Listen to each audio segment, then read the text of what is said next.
Hey guys, welcome to another episode of the Lunch Table Podcast. For this episode, we are reviewing episode 3 of season 4 of Barry, now out on HBO Max. So Akram, this was an intense episode. Yeah. Spoilers ahead, guys, so just be warned. But what are your thoughts? Yeah, well, the show does what it does best, surprises people. And at the end, I was sure as hell surprised. That was wonderful, though. But I think the build up, everything was very, it's such a mess because, again, everybody has their own game. They kind of want to get back at Barry, but at the same time, he has his own plans. And then they keep making it more complicated and more complicated.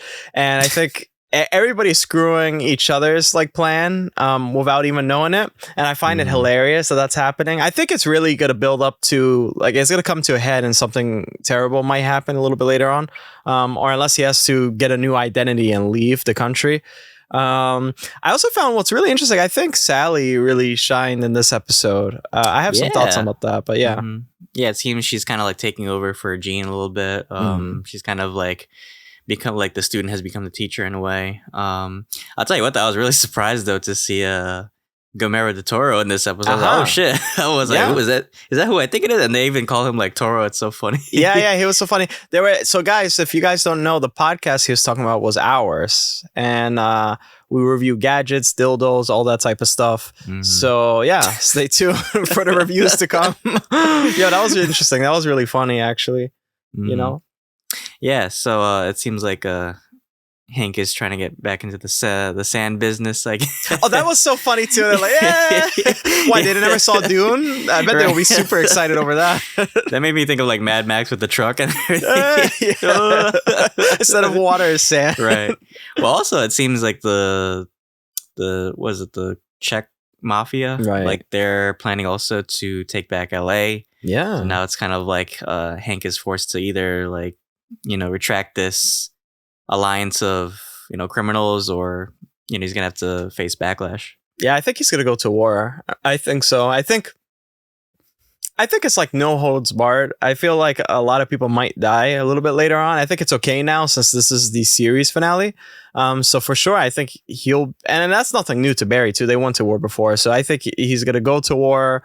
Again, the way how these episodes are structured feels like everything is just a mess. So in the actual series finale, everything it's going to be a tangled web of violence. Also, I think we see a little bit more of the writer for Vanity Fair. He's trying to get something from Barry. Kusanao is a mess too. That lawyer thing, what happened when they crashed the car, that threw me off. I know. Even just when they raided the house. I know. Yeah, I know. And then he saw him in the pool, throwing the hard drive. Yeah. That was hilarious, honestly. Yeah, this show does a really good job of managing to fit comedy and action in a 21-minute episode. Oh, really well. It is fast, yet still you feel like you have plenty of time for. You know what it is? Also, it's funny that there's so much mention of acting and this and that. I feel like this is a perfect showcase for that, because there are so many moments where it feels like it's set up on a stage and this is a play, and the camera work is so in your face where you get to really see their acting chops in full blast. And that's awesome. That really is cool. What did you think of, we get more prison scenes as well. And, first of all, we see Kusanao talk to the father, and he knows what happened. Kusanao's speaking. He's kind of ruining things for Barry. Barry also wants to get back at Kusanao, and he's called Hank to get rid of him.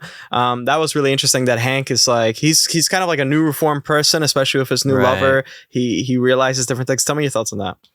Yeah, I just love the triumvirate of everybody trying to get at each other in this kind of tangled mess. Yeah, Barry's trying to make deals with the FBI, and Kusano, he's also trying to keep this charge against Barry. But he's still trying to get this Vanity Fair guy. It's so funny. Yeah, and it's just crazy how it's all they all fit in a way, and it's all kind of it's kind of in a way Stranger Things, their subplots are kind of slowly merging together. But I definitely want to get your thoughts on that last scene, because I think that was the big takeaway from this episode with the the prison night riot. I'm so glad. I'm glad that kind of happened, because I was so desperate for you to see a Barry plot twist. Finally, you get to see it. This is like, I think this is the cherry on the pie, as you Americans say. This is something super cool. I love when Barry does this. It just takes you out, and you're like, holy shit. And also, it's still funny. It's like such a black comedy. They do it so well. Yeah, and I wonder if Barry now will escape. But before that, I think they were going to screw Barry over. It looked like they were like, sure. yeah, no problem. He's like, yeah, all right. And then the guy in the background actually scared the shit out of me. I'm not gonna lie, his face like this. It was kind of like a jump scare. I was like, it was like Hereditary, like when they show something like no jump scare noises. It was like the demon from Sinister's, like like what the fuck? And Barry's like this. That was so. Of course, I guess that's from Hank, or Cristobal, like one of his men or something. Because I think they were speaking Spanish.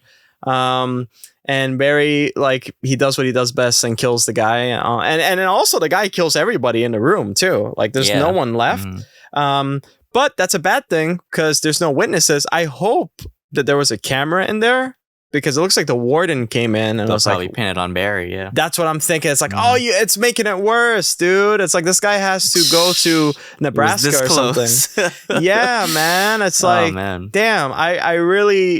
I don't know how he's going to escape from prison. I don't know if there's any explosives on the outside. I don't know if he's going to try also to help out Monroe or Fuches and see like if they could both escape together or something like that. I really don't know.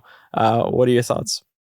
Yeah, I could see that happening. I mean, I'm still kind of new to this series, so I'm kind of like still piecing things together. But yeah, I could definitely see like, the next episode probably help, try to. Wouldn't it be crazy though if like somehow Kusino like got him out?